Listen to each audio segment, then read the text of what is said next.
Today's story, a real incident, was sent to us by Niharika. Niharika lives in a village near Rishikesh, Uttarakhand. However, I will not reveal the identity of the village for a reason. I don't want to cause any issues for the village or draw unwanted attention, as the entire village went through this ordeal. This incident took place around 17 to 18 years ago when Priyanka, our follower and subscriber, was around 12 or 13 years old. She lived in the village, and as you know, village life is quite simple. Food was cooked on clay stoves, ceiling fans moved slowly, and power cuts were frequent, sometimes lasting just a few seconds. Welcome to Horror Stories. I'm Ankur Pandit, and here, we dive into chilling real-life paranormal encounters shared by those who've lived through them. Your feedback fuels our passion, so keep those comments coming. Now, let's get back to the story. Niharika shared that this real incident unfolded in front of her when she was 12 or 13. She said that in the house next to theirs, a newly married woman, whom they called Bobby, sister-in-law, had arrived. Like many village women, this Bobby would go out to gather firewood for cooking. Usually, she would return within an hour or an hour and a half. But one day, Bobby went to fetch firewood and didn't return even after 1, 2, 3, or 4 hours. Before continuing, let me give a brief description of this Bobby. Niharika mentioned that this Bobby was very fond of makeup, much more than usual.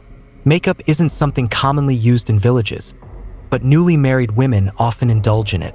However, this Bobby's obsession with makeup would soon become a central aspect of what was to come.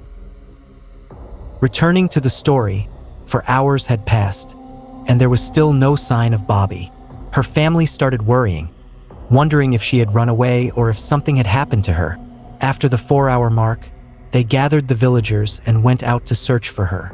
They found her unconscious in the forest where she had gone to collect firewood. They brought her home and called a doctor, who administered some injections and gave her treatment. Her husband stayed by her side throughout the night, and finally, by morning, she regained consciousness. When she saw her family, her reaction was very strange. She stared at them wide-eyed, as if wondering where she was. After a while, she smiled broadly, as if she was in the right place. As time went on, strange things started happening in her household. She would argue with her mother-in-law over the smallest things, even though she had always been calm and soft-spoken. She would also snap at her husband during conversations, something she had never done before. These unusual behaviors all started after she was found unconscious in the forest. Niharika shared that whenever she visited their house, the topic of conversation was always the same, that whenever Bobby was given any work, she would be seen going to do the task, but no one ever knew who actually completed the work. The family had started to accept this, thinking she might have had some sort of fit or seen an animal in the forest, so they decided to move on from it. But the real shock came when the village's transformer blew out. Power outages were common, so this wasn't a big deal. The transformer could take 2 or 3 days to be repaired, which was the norm in the village. Bobby went to the neighboring house during the power outage, as women often visit each other during such times. The heat was unbearable due to the lack of electricity, and all the women, including Bobby, were sweating and fanning themselves. As they sat chatting in the house next door, Bobby suddenly looked up. This is where the incident takes a strange turn, as Niharika indicated that what happened next was something that shook everyone. Bobby looks at the fan and says, "Auntie, it's really hot in your house. I'm feeling extremely warm." Auntie replies, "You're not the only one feeling the heat. You better get used to it. This is how the electricity goes out here."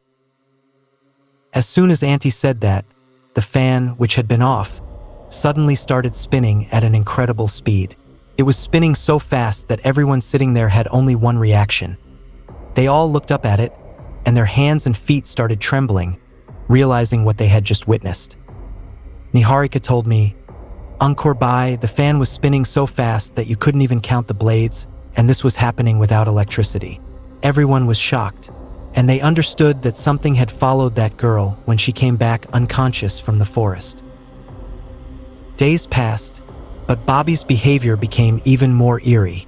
A strange incident started happening with her. Whenever she was sleeping in her room, some rope, cloth, or scarf would suddenly strangle her, tightening around her neck until she was gasping for her last breath. Her eyes would bulge out, and just when it seemed like it was the end, something would release its grip on her. She told her husband and her mother-in-law about these incidents, and the entire household was distressed, unable to figure out what was going on.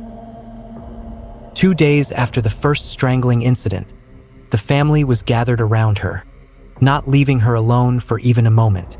They were all watching her closely, thinking that something had attached itself to her. All the ropes and dangerous objects were thrown into a corner of the room to prevent any further harm. They were debating whether these incidents were real or if she was making them up. But what was about to happen that day was no small event. The family, including Bobby's brother-in-law, was sitting around her. Meanwhile, the children, including our follower Niharika, were playing in the other room near the kitchen. As it happens in villages, people move freely between each other's homes. Niharika witnessed something shocking with her own eyes.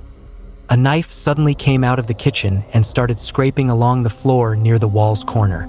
She watched as the knife moved on its own, heading toward where Bobby was sitting. The knife approached the bed where Bobby was seated.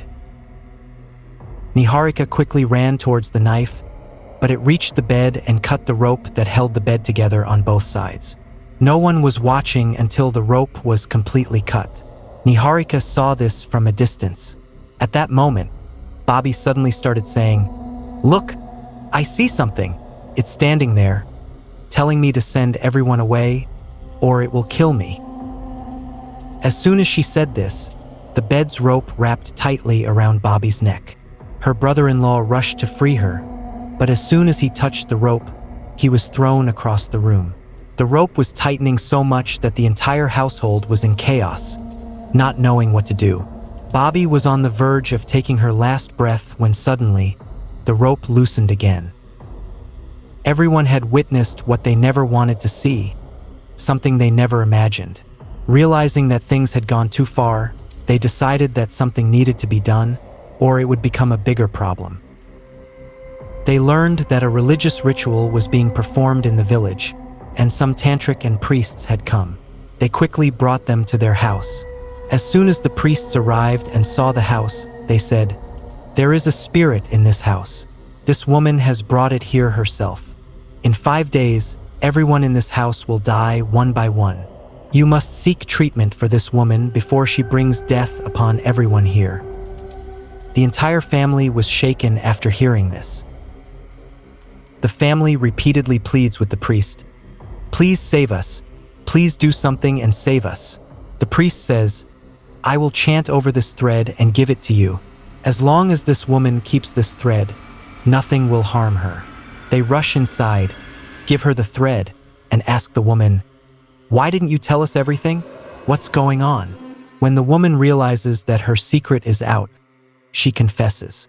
She says, "That day in the afternoon, when I went to the forest to collect wood, I had dressed up so much, wearing a lot of perfume and scents.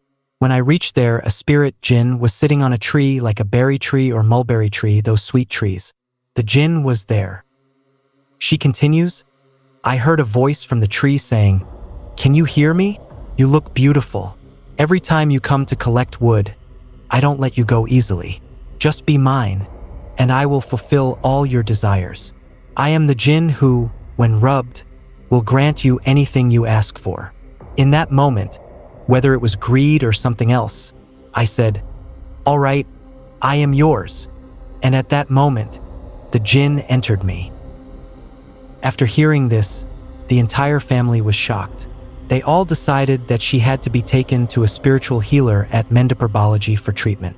It wasn't easy to arrange transportation 12 or 13 years ago, but whenever they tried to take her somewhere, something bad would happen. Accidents occurred, the vehicle would get a flat tire, or financial losses would prevent them from going.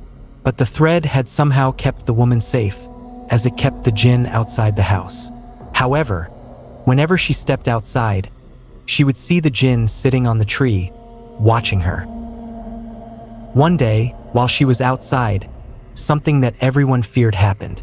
The thread that had protected her snapped, and nobody noticed. She went outside for some task, and the Jinn immediately possessed her again. Afterward, she refused to enter the house, and another entity started speaking through her. It said, "I am going to take her. She promised herself to me. I will fulfill all her desires. If her husband touches her, I will kill her." This drama continued for the entire day. The family had to call a very powerful tantric, spiritual healer, from a nearby village. The tantric warned the Jinn, "Leave this woman, or you will face dire consequences." But the Jinn repeatedly said, "Don't drive me out. If you do, I will destroy this village." The villagers, standing nearby, heard everything and were terrified. They realized that there was a powerful Jinn roaming in their village, bent on causing destruction for the sake of one woman. The tantric told them, "In 4 days, we will have to perform a major ritual here. Until then, I am giving this woman another thread. Make sure it doesn't break." The woman fainted, and the thread was tied around her. She became completely normal. The family decided to wait until the major ritual was performed to ensure her complete recovery. When the tantric returned and started the ritual, the atmosphere became very tense. Fans that were running at normal speed suddenly began to spin rapidly. The tantric, drenched in sweat, realized that this was no ordinary Jinn. It was incredibly powerful. He knew that if they couldn't control it, the Jinn would take the woman away. Using his powers, the tantric began performing the rituals, and slowly, the fans stopped spinning. The villagers, standing there, were shocked, watching the spectacle unfold. After the rituals, the woman returned to a peaceful state, and the house returned to normal for about a week. However, whenever her husband tried to come near her, she would beg him to stay away. She would say, "He's watching. He will torture me. Please don't come near me." She explained to her family that whenever someone touched her, the Jinn would torture her, making her body ache terribly. Everything seemed fine for a week, but then a death occurred in the family, unrelated to the Jinn. But after the tantric's protection spell over the house weakened, strange things started happening again.